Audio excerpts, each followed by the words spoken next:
Boa noite.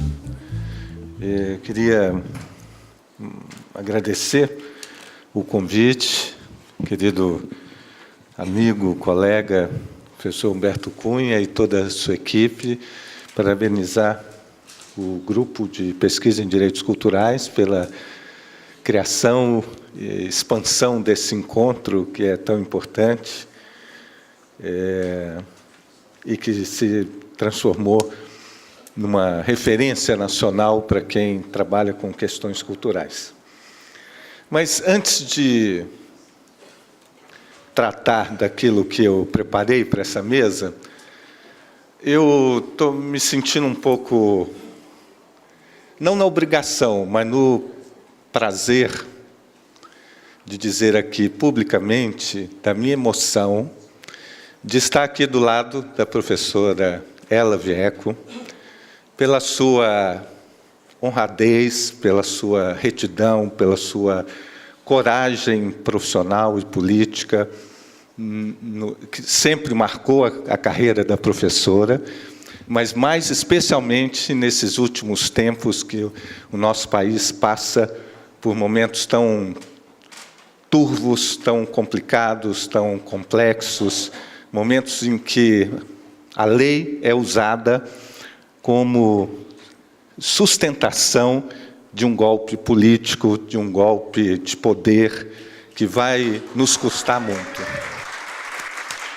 Eu queria, então, antes de começar aqui, dizer para a senhora do prazer de estar aqui. Quando eu li na programação o seu nome, eu li de novo, li novamente, falei, não acredito que eu vou ter a oportunidade de estar pessoalmente com a senhora. Então, em meu nome, eu acredito que de todos aqui, eu queria agradecer muito tudo que a senhora já fez por esse país e pedir sinceramente que a senhora continue na sua luta, na sua coerência, porque agora nós temos uma tarefa ainda maior, que é recuperar tudo aquilo que boa parte, ou a grande maioria da população brasileira está perdendo com esse golpe político. Muito obrigado e boa sorte para a tarefa da senhora. Para nós. Para nós todos, isso.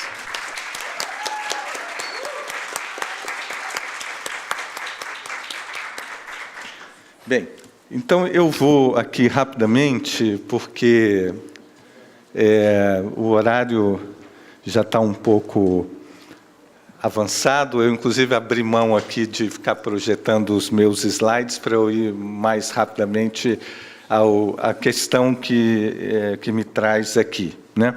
Eu chamei de diversidade cultural entre seus limites e suas possibilidades dialogais.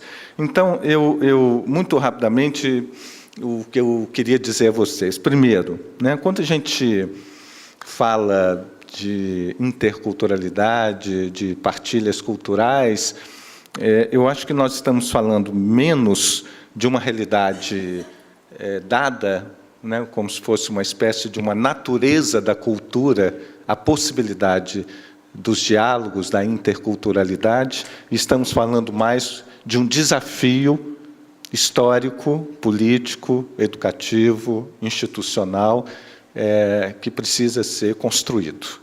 E por que eu quero dizer isso? Porque seria uma visão romântica da nossa parte acreditar que a cultura sempre nos une. A cultura também, e as exposições que me precederam aqui, a cultura também nos desune, né? A cultura nos torna mais humanos, ninguém tem dúvida disso, mas a cultura também nos torna menos humanos, né? Então, eu queria lembrar assim, que, do ponto de vista antropológico, né, quando a gente fala da cultura, é preciso reconhecer a contribuição que a antropologia trouxe no sentido de tratarmos as diferenças como algo positivo, né? Essa talvez seja a grande contribuição que a antropologia trouxe a partir do final do século XIX, né? Tratar as diferenças de forma positiva como alternativas, como expressão de alternativas simbólicas e históricas importantes. A que isso se refere? Se refere a algo que é singular da condição humana que é a possibilidade de a gente entender a cultura como processos através dos quais os homens orientam, dão significado às suas ações, através de algo que é fundamentalmente humano, que é a manipulação simbólica. Somente dentre todos os seres vivos, apenas o ser humano faz tem essa capacidade. Eu havia preparado aqui umas fotos, tinha separado aqui uma foto de um fotógrafo, Spencer Tunick, que viaja ao mundo convidando as pessoas a pousarem nuas para as suas fotos, né? E tem uma foto belíssima na Alemanha, de 1.700 pessoas nuas em torno de um monumento histórico numa praça, e no sentido da gente pensar como que 1.700 corpos nus não podem ser chamados apenas de 1.700 corpos nus. Tem alguma coisa aí da ordem do cultural, do simbólico, que nos demanda, que nos convoca sempre a uma outra forma de compreensão. Então, quando eu penso cultura, e para que eu possa convidá-los a pensar nessa dificuldade, nessa complexidade que é tomar a possibilidade dos diálogos interculturais, da interculturalidade, da partilha cultural, eu queria lembrar aqui algumas questõezinhas básicas a partir de uma conceituação antropológica da cultura. Primeiro, né, se a cultura ela é esse universo de símbolos que nos ajudam a viver em sociedade, que dá estabilidade à nossa existência, é preciso também lembrar que é esse mesmo universo simbólico que também cria a instabilidade, que também cria, né, o desequilíbrio, que também cria os enfrentamentos, né? Lembrar que, quando nós falamos de cultura, nós não estamos falando apenas de uma dimensão dos fazeres humanos, né? Quando falamos de cultura, nós estamos falando de algo que se faz presente em todas as práticas sociais. Existe um jeito simples de definir cultura, que muitos professores, para alunos calouros, que é o que é cultura? Tudo aquilo que é resultado de um aprendizado. Tudo aquilo que a gente não precisa aprender, que é assimilado no nosso comportamento, é da natureza humana.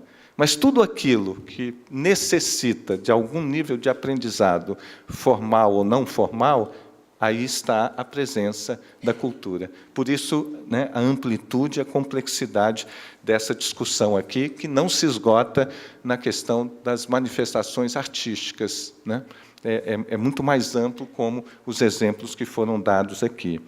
Da mesma forma, se estamos de acordo com essa possibilidade conceitual de pensar a cultura, né, é preciso lembrar, então, que a cultura é esse entrelaçamento simbólico, é esse mapa entrelaçado de signos, mas a cultura também é um conjunto de mecanismos de controle.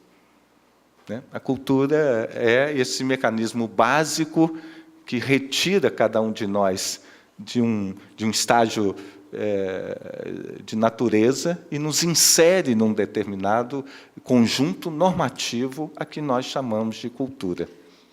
Então, por que pode estar parecendo básico, mas é preciso lembrar isso, porque me incomoda um pouco uma perspectiva de pensar que a cultura ela é, por si só, libertadora. Não.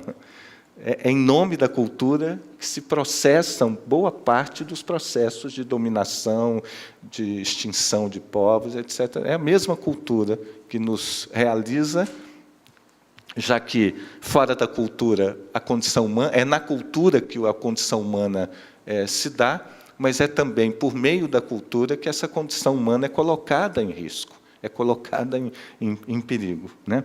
Então,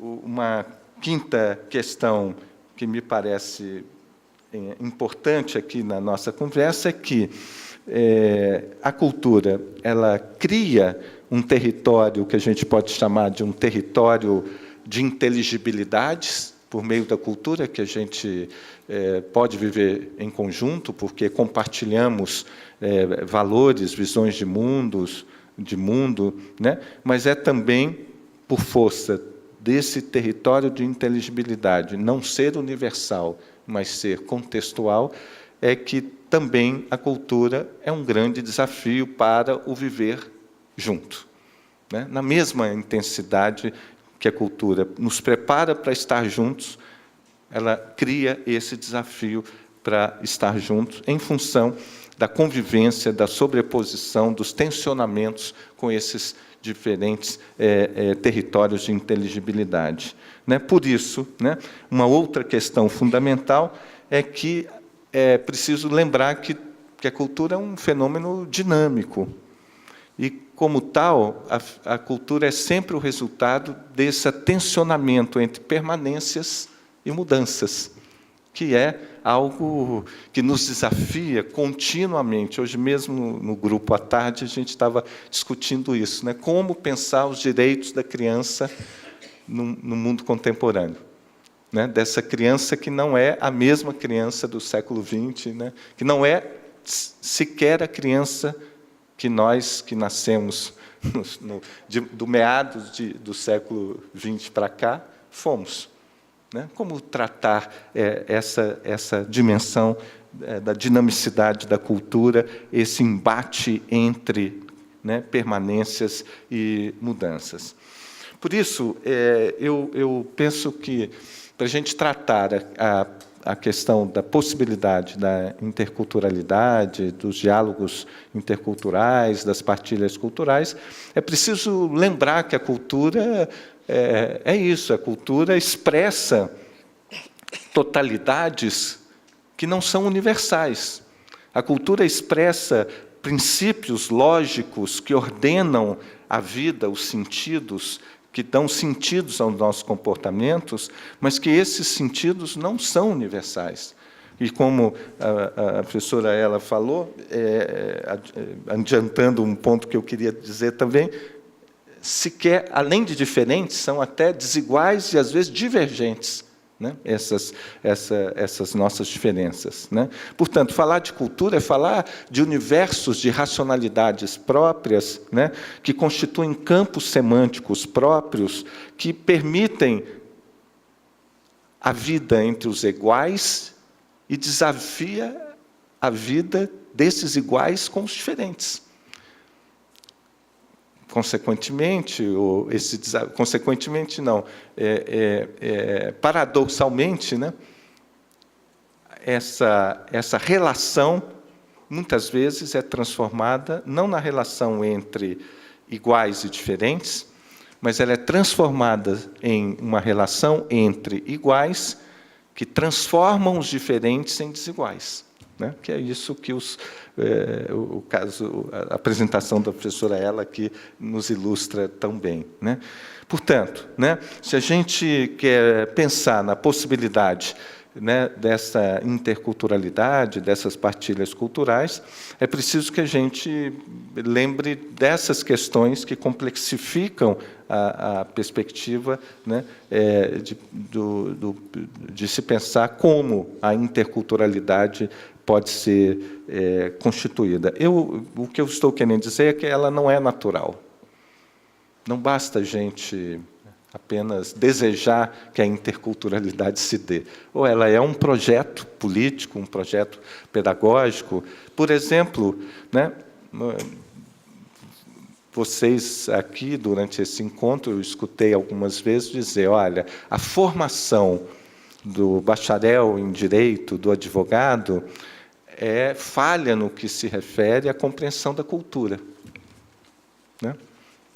Ou seja, ou se muda isso, ou continuaremos formando, né, operadores do direito que querem aplicar o instrumental, que transforma o instrumental, o meio em fim, né, que é o que a maioria dos alunos da minha universidade lá em Minas são. São alunos que querem apenas aprender a técnica do uso dos meios, mas que não se importam com os fins, né, e sequer sabem das causas das coisas, né? Então, o que eu quero dizer é que há um desafio que é intrínseco à questão da cultura. Se eu não estou aqui propondo uma equação conceitual absurda, é preciso lembrar que o próprio fenômeno cultural, né, demanda do sujeito, se nós admitimos que cada universo cultural é um universo significacional próprio, que estabelece diálogos com outras culturas, mas que tende sempre, né, a um fechamento sobre si próprio, a interculturalidade é sempre necessária, toda vez que eu quero, preciso ou estou em relação com o outro, né? Entender o outro é sempre uma operação de interculturalidade, né? Na medida em que entender esse outro é buscar habitar o universo simbólico conceitual desse outro, né? Entendendo que esse universo simbólico conceitual do outro, ele é um conjunto, né? um conjunto de códigos, né? Mantidos pelas instituições, né?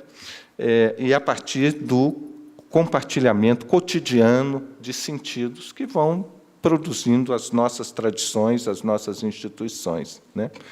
Mas é preciso também lembrar que a interculturalidade é também aquilo que nos escapa, né? Na medida em que a cultura constitui identidades e delas se alimenta.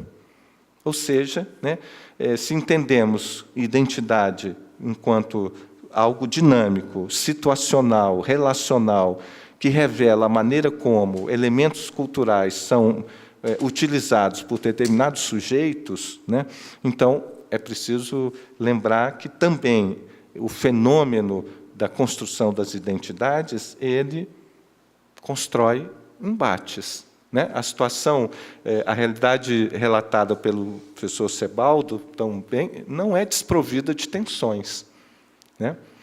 O que esse povo realiza através da sua cultura é um posicionamento político, econômico, né? Se nós entrarmos na internet, quando eu também vi o que eu faria parte de uma mesa com o professor Sebaldo, eu procurei entender a realidade da qual eu conheço só a cidade do Panamá, tenho uma maior vontade de conhecer o restante do Panamá, mas todos nós, brasileiros, passamos horas no Panamá e vamos tirar fotos e selfies no canal do Panamá, né, que é a representação do modelo mais espúrio de capitalismo, né, no Centro-América, né, que era a exploração de um país, de um território, de um mecanismo, né, tão importante para o desenvolvimento econômico no país do outro, no território do outro, né? Mas há conflitos. Se vocês lerem, né, alguma coisa, vocês entenderão isso que eu estou querendo chamar a atenção. Aquilo que é um posicionamento político, identitário, étnico, que se desdobra em ações territoriais, econômicas, de um turismo étnico, né, é criticado por turistas, né, que gostariam de usufruir dessas ilhas todas gratuitamente, que acham um absurdo que tem que pagar $2 para entrar numa ilha, que tem que apresentar passaporte, né? Ou seja, quando nós falamos de cultura, nós não estamos falando desse território romântico dos encontros, nós estamos falando de um território marcado por diferenças, por desigualdades, por enfrentamentos, né, que são enfrentamentos, disputas, né, que nos convocam sempre, na minha visão, na minha maneira de olhar para a questão, para uma necessidade de pensar a diversidade cultural, a interculturalidade, a pluralidade como um projeto político, e não como uma realidade antropológica somente. Porque, do contrário, nós não sairemos do caminho, né?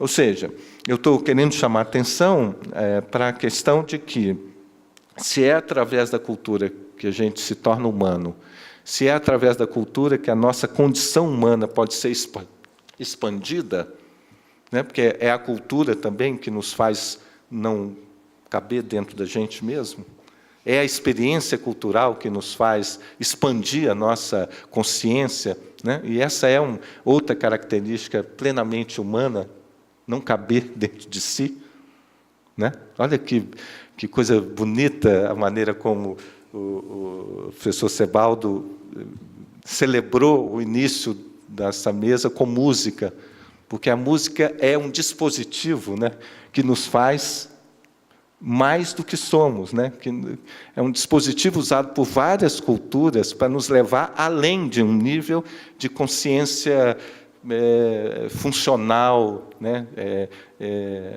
Numa temporalidade cronológica específica, né? A música nos leva a uma outra perspectiva de temporalidade.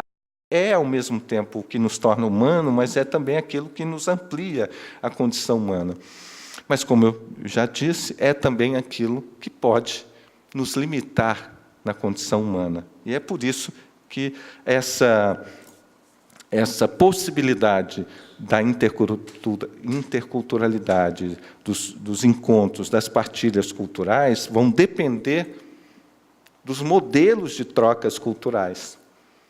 Não depende da cultura em si, sozinha, depende daquilo que fazemos com a nossa cultura, né?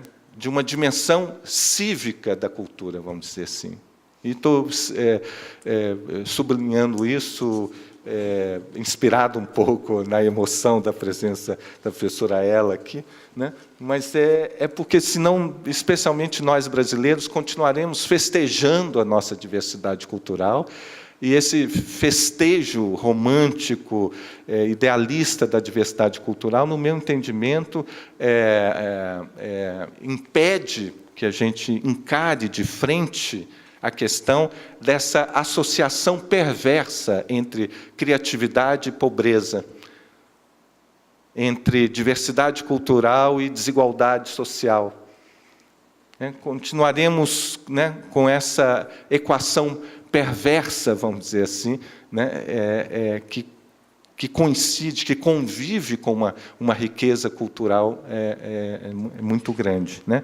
Ou seja, a cultura só pode ser o lugar das trocas culturais, as partilhas culturais só podem efetivamente acontecerem enquanto processos que realizam e expandem a condição humana, se nós tivermos modelos, sistemas de produção, reprodução e circulação de bens simbólicos marcados pela perspectiva, né, da inclusão, da democracia, da equidade. Eu pensei em falar em equidade aqui, fiquei com medo, porque muitos especialistas em direito aqui, e equidade é um conceito que nós, não juristas, advogados, etc., tratamos muito mal, né? E eu gosto muito dessa perspectiva da equidade. Vou terminar falando um pouquinho com ela. Então, o que eu quero propor aqui é que a gente pense a interculturalidade como esse projeto político com a diversidade cultural, né? Entendendo aqui uma questão que quem já me ouviu falar aqui vai dizer, Zé Márcio vai falar de novo nisso, Alexandre Barbalho, depois da palestra, ele vai falar, Zé Márcio, muda o disco, né? Mas é um mantra que há anos me acompanha, que é esse convite a gente pensar que, as diferenças são aquilo que nos constitui antropologicamente. Mas falar de diversidade cultural é falar daquilo que fazemos com as nossas diferenças. Diversidade cultural não é o mosaico das nossas diferenças, né? Diversidade cultural é aquilo que expressa a capacidade de uma dada sociedade, uma comunidade, um dado tempo, de estabelecer processos de interação e trocas com as nossas diferenças e não apesar das nossas diferenças. E por que isso me parece importante? Porque, no fundo, eu trabalho num grupo, eu coordeno um grupo de pesquisa e uma ONG chamada Observatório da Diversidade Cultural. O que nos mobiliza em torno da diversidade cultural não é a celebração das nossas diferenças apenas, mas é a construção, né, da maneira como podemos, né, transformar essas diferenças naquilo que nos faz convergir e não aquilo que produz a divergência. E por que isso? Porque acreditamos que não há democracia sem diversidade cultural. É impossível um regime democrático sem pluralidade. E pluralidade, na minha perspectiva, desculpem se eu estiver equivocado aqui, do ponto de vista do campo do direito, é a maneira como a gente constrói politicamente a equidade. E eu entendo por equidade a maneira como a gente conjuga as diferenças com a igualdade, a maneira como tratamos os diferentes com igualdade nas suas diferenças. Ou seja, é algo delicado, é algo complexo, é algo sutilmente complexo que deve merecer menos festejos, menos festivais da diversidade cultural e mais educação cívica, educação política, né? Porque senão continuaremos, né, festejando e nos chamando de um país diverso, quando, na verdade, não passamos de um país com muita riqueza, muitas diferenças culturais, mas que conjuga essas diferenças culturais com pobreza, com desigualdade, com dominação e todos os outros processos dessa perversidade. E o pior, construindo um outro mito, tal e qual o mito da igualdade racial nos fez tão mal historicamente, eu acho que vivemos, nessa passagem do século XX para o século XXI, a construção de um outro mito, que é o mito da diversidade cultural, né, que faz com que a gente fique construindo medidas paliativas para minimizar essa conjugação perversa de diferenças e desigualdades nesse país, né? Porque, senão, do contrário, com todo o respeito, continuaremos achando que a solução para a cultura popular é a lei dos mestres, que subsidia uma minoria de mestres da cultura popular com um salário mínimo, exigindo dele uma presença num ambiente que não é o dele, que não o quer, que é a escola formal, como contrapartida de uma bolsa, de uma aposentadoria, né, de um salário mínimo, né? Então, o que eu quero, né, enfim, dizer, e para fechar aqui, né, é preciso reconhecer, né, essa característica, né, da cultura que tanto nos aproxima quanto nos distancia, né?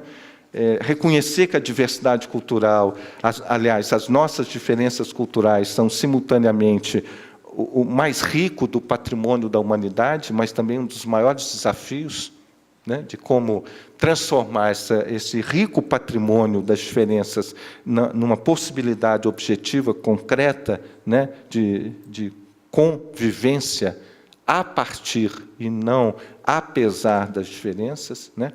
A ideia de que nós não podemos, portanto, só ficar celebrando as nossas diferenças, né? É preciso enfrentar de forma cívica, e aí no sentido mais amplo, e não tenho o menor medo de retomar um termo que nós enterramos junto com todo o lixo autoritário desse país, enterramos o civismo.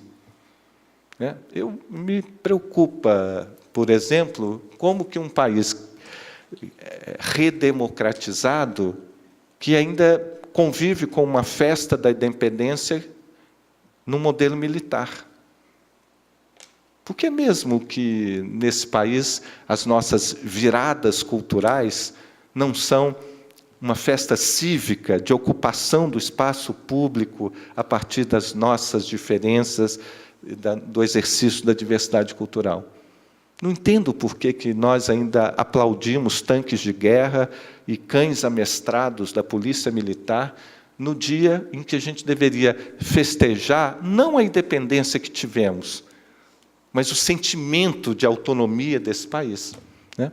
E nós continuamos convivendo com essas contradições ou esses paradoxos, né? Enfim, o que eu quero dizer é que é preciso superar essa visão romântica da diversidade como uma característica natural das formas de vida, das manifestações culturais, e adotar essa perspectiva mais crítica, mais política, de entendê-la como uma dinâmica sociopolítica e, portanto, cívica, de interação entre os diferentes, né? Como tornar isso possível? Um grande desafio, né?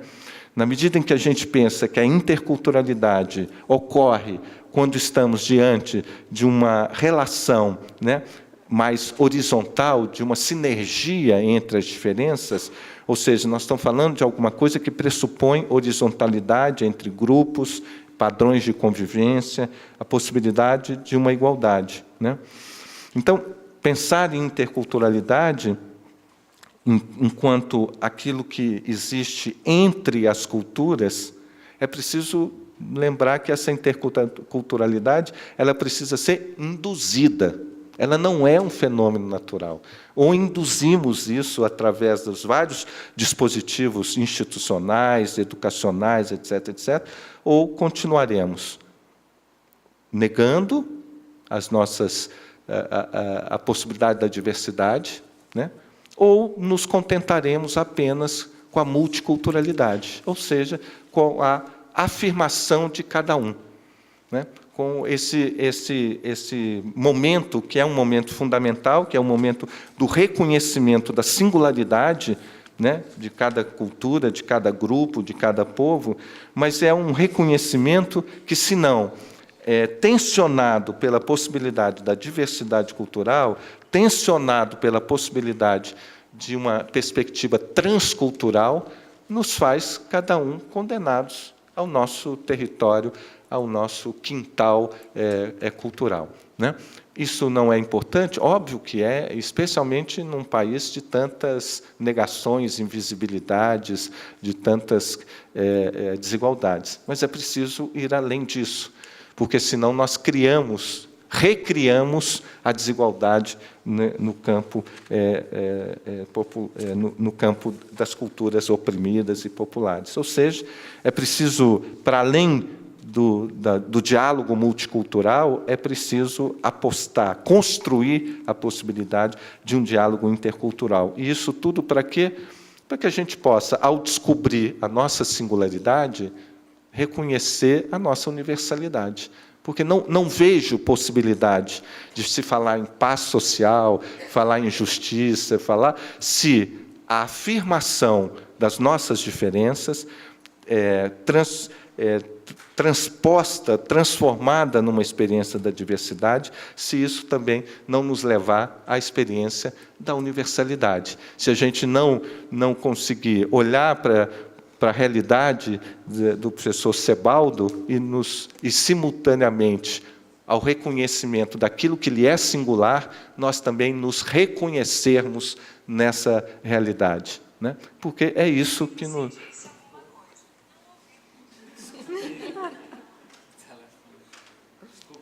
Não, sem problema. Foi bom que quebrou um pouquinho aqui, né?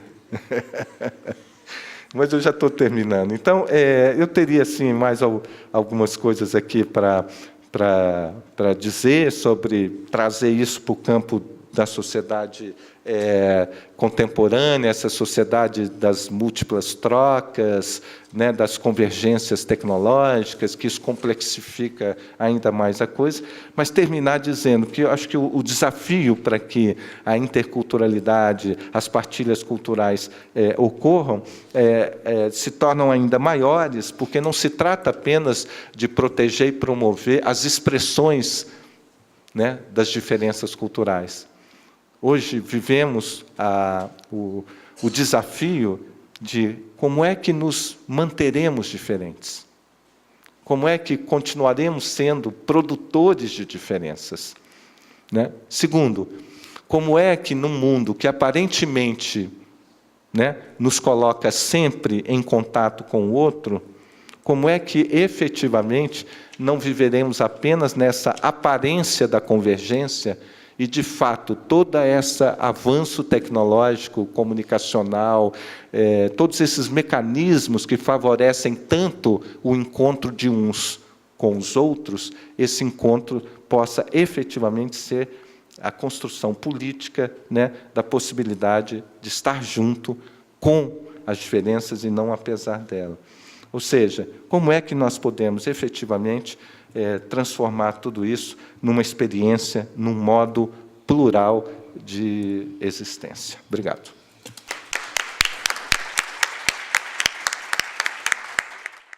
Nós montamos a mesa e começamos, o professor Zé Mário me perguntou, eu vou ser o último a falar, né? É interessante a riqueza do debate dessa mesa, porque, mesmo sem haver um prévio consenso sobre as falas, o nosso querido professor Sebaldo começou trazendo a experiência do Cunha, a questão tradicional da história, da oralidade, a adequação a essa questão de um turismo, e mostrando efetivamente as nuances desse povo, a questão do poder horizontal, a história da oralidade, a solidariedade, a perspectiva de um líder servidor que não traz para si uma posição de privilégio, mas que está lá para servir.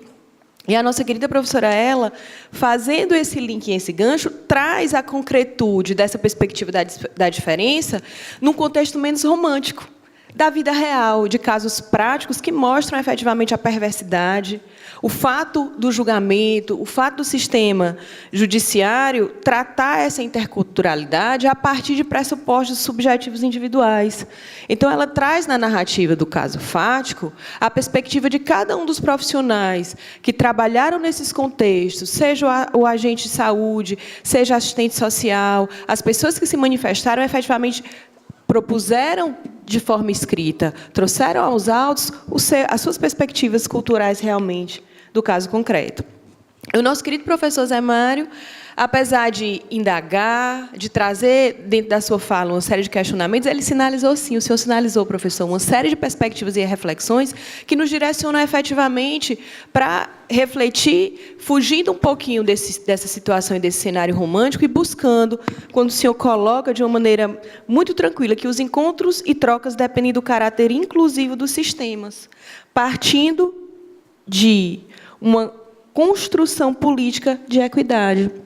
E, a partir daí, se vê que, realmente, para que se possa concretizar essa perspectiva da interculturalidade, nós passamos por uma construção histórica, por uma construção cultural, pelo exercício do sistema do judiciário e por uma necessidade de posicionamento social, sim, a construção de um projeto político. Então, eu só posso agradecer, professor Humberto, pela possibilidade de ter participado da riqueza dessa mesa.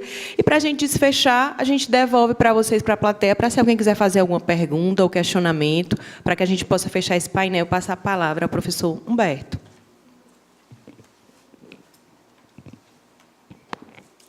Pois não.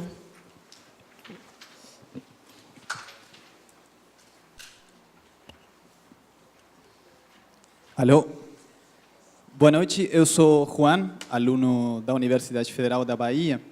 Eu vou orientar a pergunta aos professores Sebaldo e Humberto, para tentar abrir o jogo para outras pessoas, mas se o resto da mesa quiser contestar, acho que seria bacana. Situados no contexto latino-americano, numa perspectiva transnacional, eu queria saber a opinião de vocês sobre se o Estado Nacional contemporâneo é capaz de garantir aos diversos povos que habitam no nosso continente o direito à interculturalidade. Se o Estado Nacional contemporâneo é capaz de garantir aos diversos povos que habitam no nosso continente o direito à interculturalidade. Obrigado.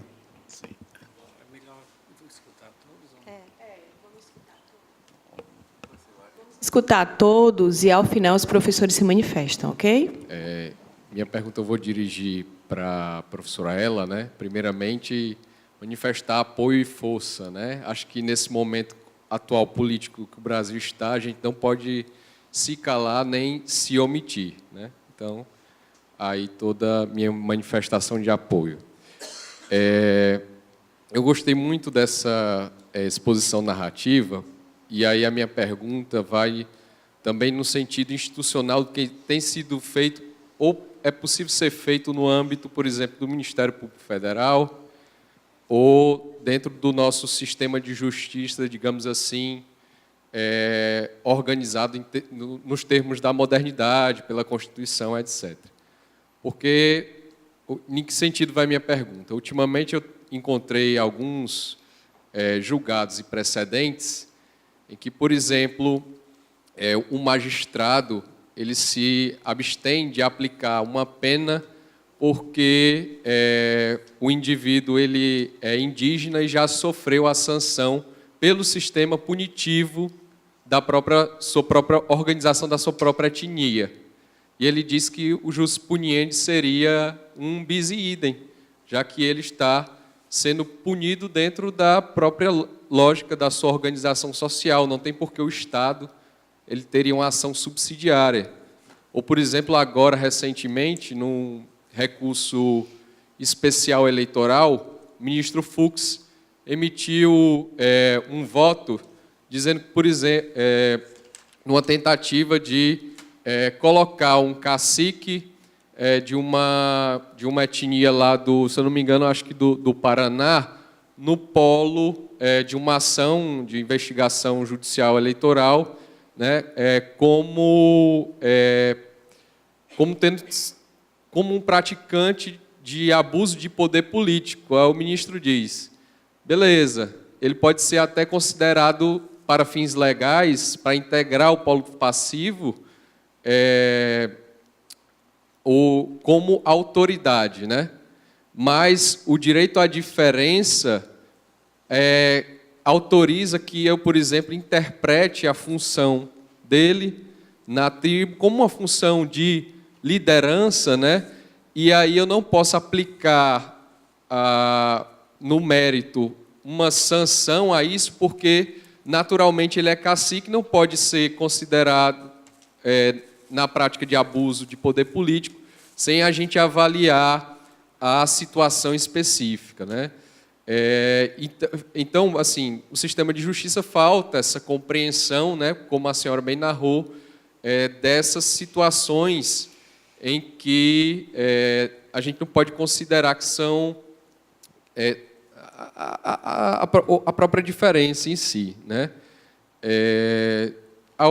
Uma outra questão é que se a senhora não acha também que há um discurso, uma narrativa de direitos humanos que é utilizada para ratificar esse pensamento colonizador vertical, ou seja, ignorar que, por exemplo, o direito à diferença também é um direito humano, né? Os direitos culturais também são direitos humanos, mas que existe uma narrativa de uma universalidade que, na verdade, só serve para legitimar esse tipo de coisa, né? Essa coisa vertical e colonizadora dentro do próprio direito. Era isso. Boa noite. Bom, na mesma linha, eu só gostaria que a professora ela se manifestasse concretamente sobre o caso dos... Mas já deve ter se manifestado diversas vezes, mas eu gostaria de ter a oportunidade de ouvir a senhora sobre o caso dos infanticídios, infanticídio indígena, porque recentemente tem sido alvo de embates no Congresso Nacional. A bancada fundamentalista está usando justamente o infanticídio indígena como pretexto para atacar, enfim, estes povos. E gostaria que o professor José Márcio Barros se manifestasse um pouco também a respeito sobre o risco, né, quando a gente fala de diversidade cultural, de se essencializar algumas categorias, algumas culturas, né? Quando a gente fala, por exemplo, a cultura da favela, a cultura negra, a cultura, né? E se não existe um risco, né, quando a gente fala de diversidade cultural, de acabar essencializando diversas culturas, né? Talvez até por questões identitárias ou até políticas isso seja feito, não sei, gostaria de ouvir sua opinião. Bom, mantendo nossa provocação de anos, não é, José Márcio? Há uma passagem na sua fala que me parece que que resume um pouco a discussão que você faz, que você diz assim, a discussão da diversidade, você está preocupado com a convergência, não é? A diversidade está preocupada com a convergência mais do que a divergência, e isso seria a base da democracia. Para lhe provocar mesmo, será que a democracia, a base da democracia não é justamente a divergência, quer dizer, a possibilidade do antagonismo, ou melhor, do agonismo de diversas posições divergentes, não é isso que anima, que dá ânimo à democracia e não à convergência?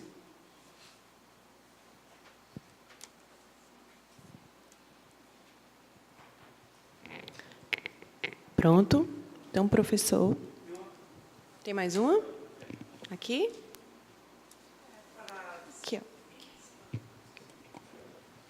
Também gostaria de perguntar para a professora. O CIMI, né, ele tem feito bastante denúncia dos suicídios dos os povos indígenas no Mato Grosso, sobretudo as crianças, né, se suicidando, e os jovens. Então, há uma possibilidade de que órgão, porque a gente viu pelo relato que a FUNAR está bem fragilizada, e os demais ficam, diríamos assim, no estado de anomia, se usar o Durkheim, né? Então, para eles não tem alternativa a não ser a morte. Então, há alguma possibilidade, né, dos outros órgãos governamentais que não sejam tão cruéis, fazer alguma coisa para salvar essas crianças e jovens da decisão da morte? Mais alguém? Mais alguma pergunta? Não? Pronto, podemos começar, professor Sebel. Para Juan, é difícil, não é? Porque um dos pontos, o contencioso que os povos indígenas têm com os estados é que os estados nacionais fracassaram na forma, o estado monolítico, o sea, con todas sus orientaciones, porque ha ido creando más normativas para domesticar, para ir domesticando o pensamiento indígena, ¿no? A cuestión, y no solo indígena, sino ir domesticando una serie de cosas, ¿no? Claro que eso es, podemos polemizar sobre eso, ¿no?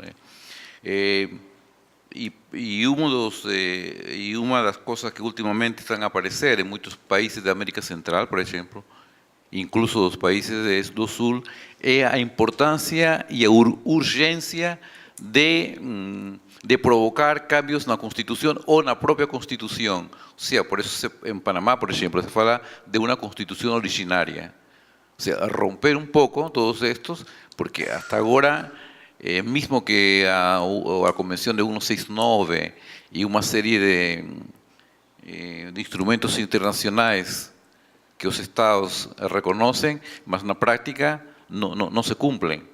Mas, por otro lado, pienso que ya es una realidad también, quien ve los movimientos indígenas a nivel político, desde Chiapas hasta los mapuches, pasando por los tahuacas, los aymaras, tanto en Ecuador, incluso en la propia Bolivia, hay un renacimiento fortísimo de los movimientos indígenas, que también va a provocar eso, ¿no? O sea, no pasivamente, las comunidades están a espera de que por decreto, o por algún mecenas, o algún mesías, o algún iluminado, ¿no? De pronto aparezcan propuestas de que digan de que a partir de 1 de enero de 2020, todos entran las civilizaciones y sabemos que tiene que ser a punta de mucha lucha, ¿no? De mucho sacrificio. Por eso, una es la posibilidad de pedir mudanzas en la propia Constitución. Y para eso, ¿qué es preciso? Una organización política fuerte. Por eso están los movimientos indígenas. Con eso no quiere decir que no es preciso todo tipo de alianzas, como se está haciendo. Estamos en el problema de Bolivia, por ejemplo. Supuestamente se llegó a poder. Mas hay contradicciones fortísimas, igual en Ecuador, donde hay una gran cantidad de comunidad indígena, población indígena, más todavía el problema do respeto a la diversidad o a posibilidad de que se reconozca outras formas, por exemplo, de manejo, que falei da questão agrícola, do mar, que não é só uma questão de biologia, de agronomia, sino também é um problema de conhecimento dos saberes, da questão tradicional, incluso na questão curricular. O grande debate e a proposta que, por exemplo, no caso dos cunas, para acabar, temos é de que na primeira fase da educação dos estudiantes nas aldeias cunas, de primeira a quarta classe, seja em língua cuna, que é a língua materna, e que o espanhol ou o castelhano, que é uma das línguas oficiais, seja uma segunda língua. E só esse processo é complexo, é difícil. Hemos conseguido, ¿por qué? Porque también hemos formado profesionales, hemos tenido apoyo también de ayuda internacional y propuestas con pies y cabeza que tengan sentido, ¿no? Pero que es importante que las crianças cunas comiencen de primer grado a cuarta clase só con la lengua materna, porque hasta ahora la práctica demostró que los meninos salían de la cuarta clase o do sexto. Nas escolas le davam só espanhol e castelhano, em casa falavam a língua cuna e ao final falavam mal o cuna e mal o espanhol. E agora as primeiras, os produtos que estão a salir já han demonstrado o contrário. Quase a maioria dos miúdos são bilíngues, porque controlam, e esse controle da língua também é um controle político, porque eu tenho instrumentos para poder defender. Penso que así, sozinho no va a ser difícil, de que los estados van a ceder, es só a punta de mucha lucha, de mucha organización y también de muchos congresos de certeza que nos van a ayudar para viabilizar de que hay posibilidades de que mucha la legislación cambie, por lo menos, en la parte jurídica, en la parte legislativa. Profesor.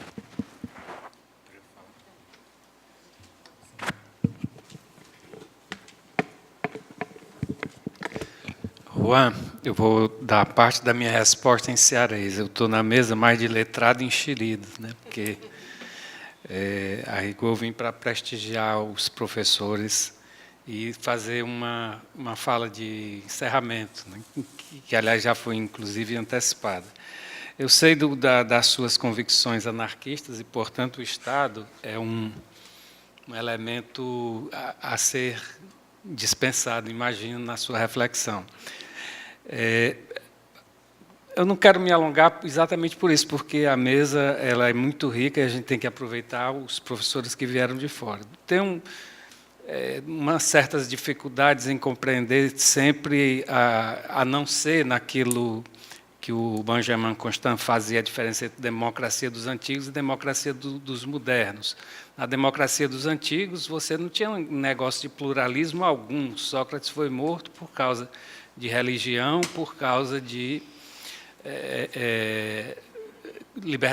aquilo que hoje representaria a liberdade de cátedra. Então, a gente está falando de um outro tipo de democracia e eu sou daqueles que acho que se adjetiva, sim, democracia. E, nesse ponto, acompanho o Kelsen, né, que diz assim, cada democracia é única. Aliás, cada democracia é única, individual, e toda ditadura é idêntica, né? Você sabe as regras que são. Isso foi dito pelo Kelsen, um jurista que dominou o século XX, mas que hoje em dia é satanizado. E eu acho que talvez a resposta que melhor atende à minha consciência nesse instante, o Estado que, inclusive, já não tem mais sequer os elementos que a gente estuda na ciência política, seria de dizer o seguinte: Marx, acho que já respondeu, depende do instrumento no qual os que dominam o Estado fazem. Então, se você pegar a história do Brasil, em muitas situações, o Estado avançou em face da sociedade. A República no Brasil foi declarada como uma vingança contra os estadistas, então, por causa da libertação dos escravos. Então, o Estado, sim, eu acho que ele tem a possibilidade de ser um instrumento para ajudar a depender do controle que dele e do uso que dele se faça. Essa seria a minha resposta. Professora, agora a senhora pode aproveitar para responder a duas perguntas que lhes foram direcionadas. E tinha vários detalhes, não sei se eu vou lembrar de tudo. Bom, eu não conheço, né? Vou procurar essa decisão do ministro Fux sobre esse cacique, achei interessante. Conheço essas decisões que é de um juiz de...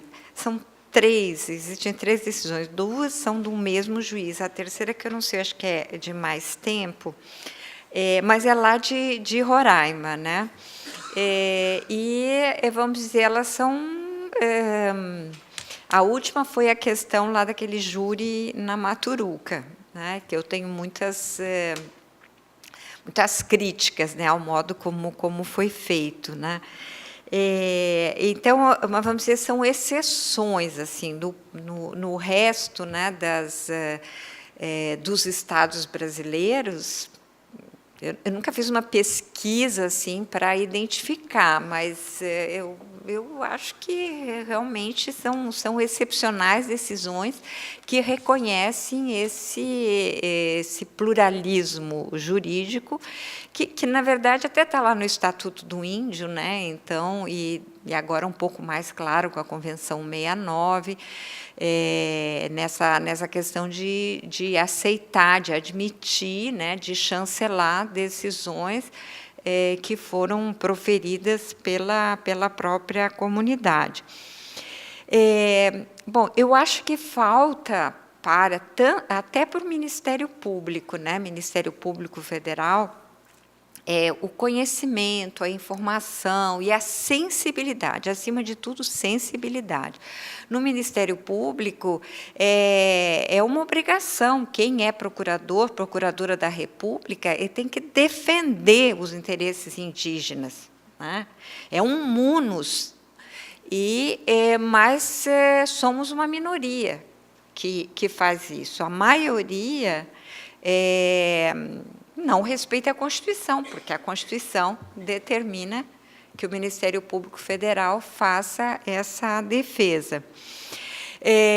E os juízes federais, então, eles têm que decidir, mas não tem no concurso, por exemplo, até onde eu sei, não tem como o nosso matéria, questões, né, a respeito dos direitos indígenas. Eu posso te dizer que assim, vai ser nos próximos, acho que meses, até o final do ano, vai começar um curso para juízes federais, porque tem agora vai ter uma disciplina. Eu até conheço a pessoa que está ajudando nessa formulação. Eu não sei se isso vai adiantar muito, porque esses cursos de direitos humanos, né, isso se insere dentro, eles são muito cursos assim, de informação, e o que a gente precisa é sensibilização, né? Quer dizer, nós temos que nos colocar na situação do outro para entender esse problema do outro. Então, isso precisa de uma metodologia, né? Você precisa fazer visitas em loco, você precisa ser mexido naquilo, no teu sentimento, para entender esse sofrimento, por exemplo, dos índios. Então, eu acho que tem muita coisa para ser feita, né, nesse sentido. Mas, pelo menos, eu disse assim, informação só não adianta, mas pelo menos informação, pelo menos saber quantos povos indígenas, como é que é a história de cada povo indígena, como é que se deu aqui no Ceará, por exemplo, por um decreto se diz não existe mais índio aqui no Ceará, e isso, essa norma legal, ela foi utilizada para sempre negar. Bom, a lei está na lei, que não tem mais índio, né? Bom, com relação ao infanticídio, é uma coisa que me incomoda muito. Eu estive no Fórum de Segurança Pública, que foi a semana passada, e eu cheguei bem na hora em que aquele cientista social, o Jacobo Weiselfisch, que fala que ele apresenta o mapa da violência, ele estava apresentando justamente o mapa da violência, eu entrei na hora que ele estava dizendo que o aumento, que o número de mortes na região norte, ela tinha que ver, né, tinha alguma coisa a ver com infanticídio praticado pelos Yanomami. Aí eu imediatamente mandei uma mensagem para a Rita Segato, né, que é uma das pessoas que mais trabalha e entende dessa temática, e ela... Como? Quer dizer, ele, na verdade, repetiu alguma coisa que tinham falado no Congresso Nacional, na televisão, e é impressionante como essa virou virou assim um mantra, né? Essa história do infanticídio indígena, como se isso fosse um fato assim de tal relevância, que são milhares de crianças recém-nascidas que morrem, né, por essa prática. Então, evidentemente, a gente sabe que isso já se modificou em muitos povos, nesse contato interétnico, mas em alguns povos isso continua sendo realizado, mas a gente tem que respeitar, porque ele não é realizado num contexto como acontece uma morte de recém-nascido na sociedade não indígena. É completamente diferente a explicação, o contexto, né? Então,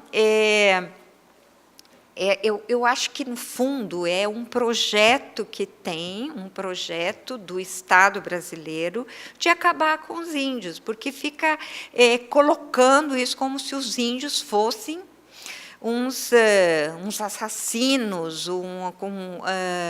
e não percebem, inclusive, que como eles alteraram, mas eles que têm que alterar, eles que têm que deixar de praticar determinadas, por exemplo, se existem gêmeos, de então sacrificar um dos gêmeos, ou se a criança tem alguma deficiência. Quer dizer, nós não podemos dizer isso aí é um crime, isso aí é uma violadora dos direitos humanos, o direito à vida, porque, inclusive, com os Yanomami, o entendimento do que é a vida, de quando inicia a vida, é completamente diferente da nossa. Então, nós não podemos fazer nenhum julgamento moral a respeito de eventual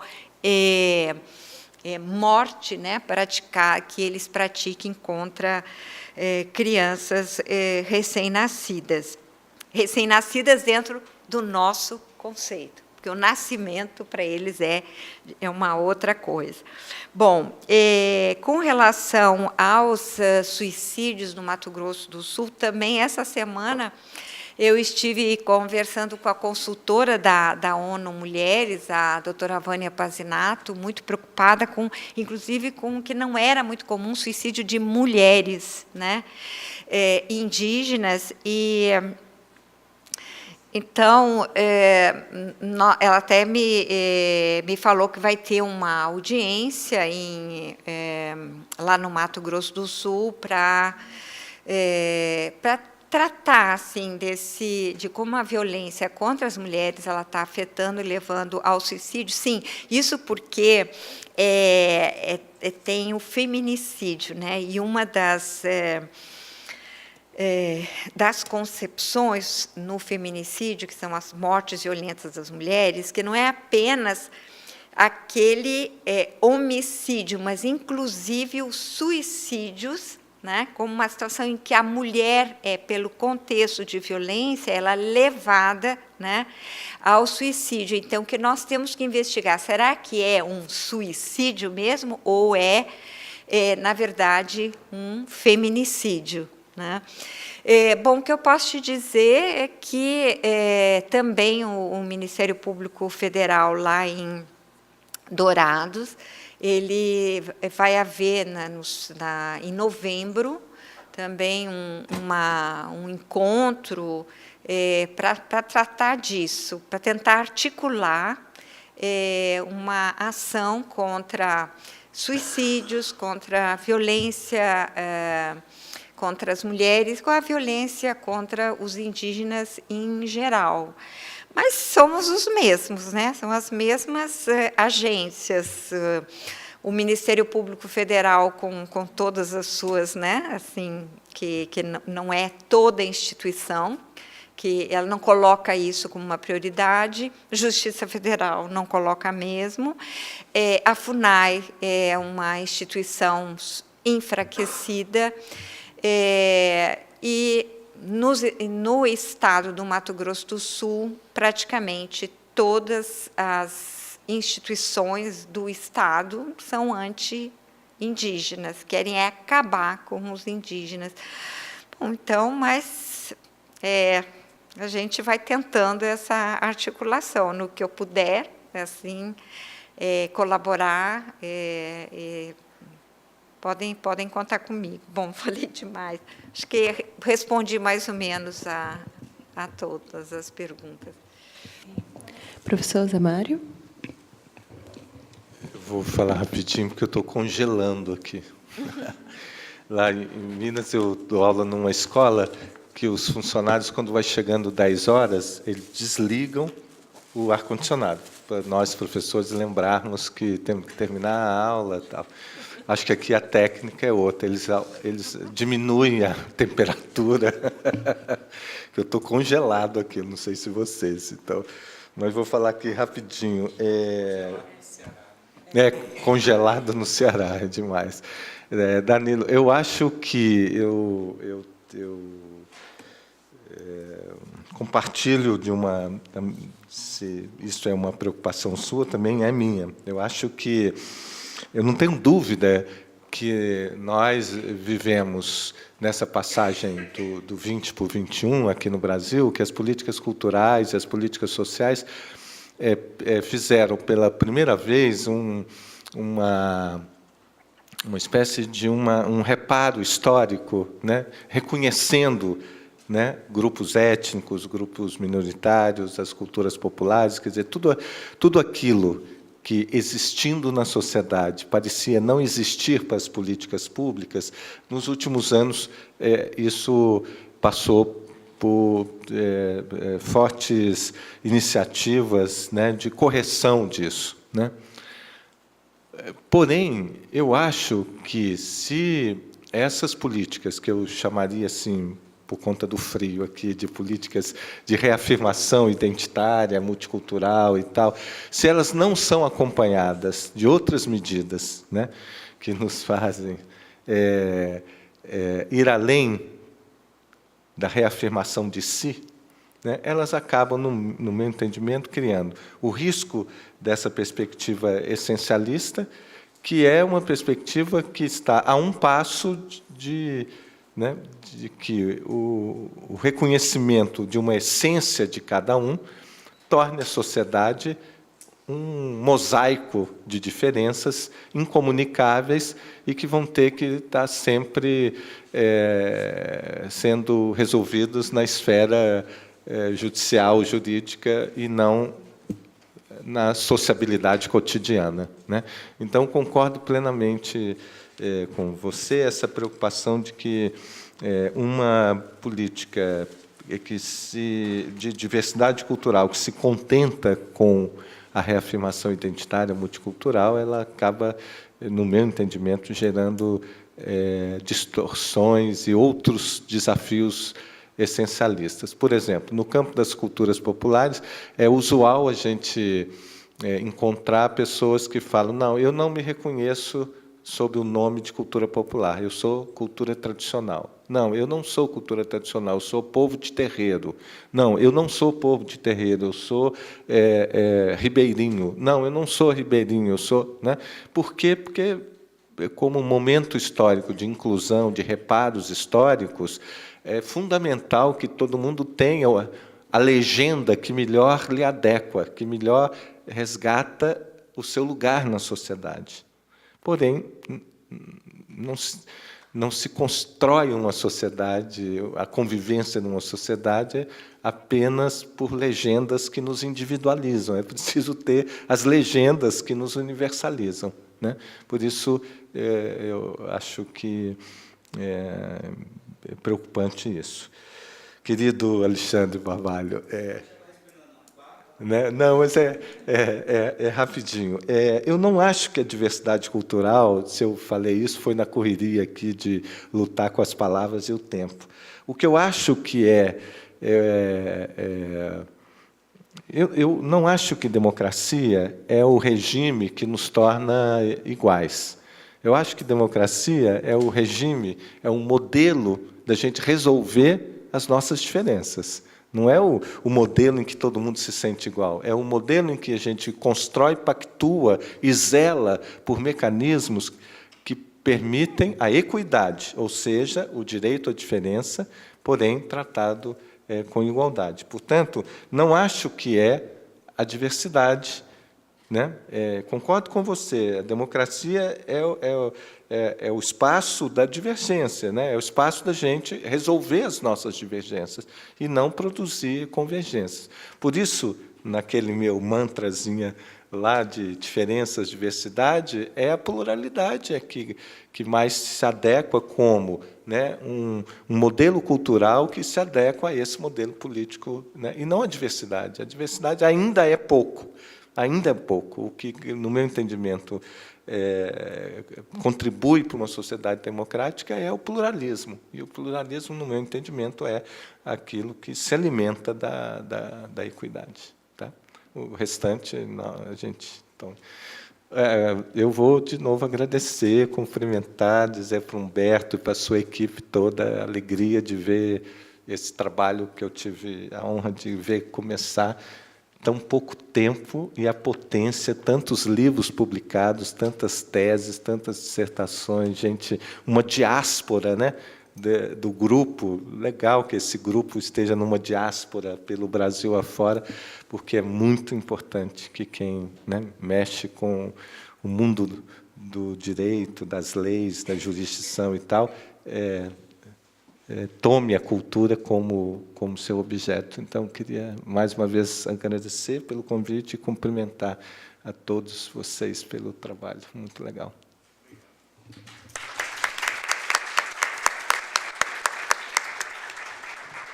Professor Humberto, para suas palavras de encerramento. Bom, praticamente eu já fiz as palavras de encerramento na minha primeira intervenção, mas, como já falei algumas coisas, foi muito boa essa segunda oportunidade, porque eu tenho que agradecer enormemente às instituições e às pessoas que viabilizaram. Esse ano nós tivemos o apoio da CAPES, foi dentre os 5 anos, o maior apoio que nós tivemos. Achei muito bom isso, interessante, né? Nossos apoios variaram de 10 mil, 20 mil, 22, 12 e agora quase 40, 39 e pouco. Deu para trazer adequadamente as pessoas. Também a Secult For deu um apoio e a Secult Ceará também deu um apoio. E o Instituto Brasileiro de Direitos Culturais. E o evento é uma realização da Universidade de Fortaleza, toda essa sequência, Universidade de Fortaleza, Centro de Ciências Jurídicas, Programa de Pós-Graduação em Direito Constitucional da Unifor, e propriamente pelo Grupo de Estudos e Pesquisa em Direitos Culturais. Apontar que duas coisas que a gente pode apontar e começar a estabelecer parcerias. A ideia desse encontro é que ele sempre ocorra na semana em que a Constituição aniversaria. Eu disse isso no início, estou dizendo agora. Portanto, nós ainda vamos... Sempre, é claro, a gente precisa decidir com todo mundo e com todas as pessoas e instituições se haverá o próximo. A tendência é que a gente proceda como... Não sei nem se o que eu vou dizer é adequado, né? Como uma mãe que sofre no parto, ela imagina que nunca mais terá outro filho, mas depois que vê o rebento bonitinho, quer um próximo. Né? Então, é mais ou menos isso. Então, se vocês quiserem atender o nosso apelo veemente para estarem aqui novamente, provavelmente será de 2 a 7 de outubro de 2017. E quanto à temática, que seria a segunda possibilidade de nós travarmos um diálogo, vocês podem sugerir também, podem propor. Né? Geralmente, os temas, durante esses 5 anos, eles têm sido estabelecidos segundo aquilo que a gente percebe que seja demanda da realidade. Aí, então, vocês podem nos mandar e-mails para contato@direitosculturais.com.br ou entrar no nosso site, tem um link lá da comunicação. Então, meus amigos, continua, como eu disse, amanhã, vamos ser sinceros, a partir das 9 horas, né? Hã? Não, está cedo não. Hã? Vamos, 9 horas e depois, no sábado, nós vamos fazer um levantamento, uma avaliação e vamos pedir a avaliação de todos vocês através de um formulário que a gente manda pela internet. E, sempre levamos muito em consideração na organização, na estruturação, as respostas que são dadas no formulário. Esse evento ele comete uma grande injustiça sempre, que é de me posicionar aqui na frente e não mostra o pessoal que trabalha tanto quanto eu para que ele ocorra. Acho que não é nem justo que o pessoal se levante, mas levanta aí porque tem várias outras pessoas que trabalharam muito e não estão aqui. Vocês estão vendo aí pelas camisas e alguns outros que não estão apaisando porque foram, por exemplo, da aula. Então, meus amigos, muito obrigado. Devolvo a palavra à presidente da mesa para que encerre. Dito tanta coisa boa, né, tantas reflexões que, com riqueza salutar, a gente encerra realmente esperando aqui todos amanhã, 9 horas, né, professor? Com muita força e energia para a gente continuar aí com reflexões bem construtivas. Boa noite.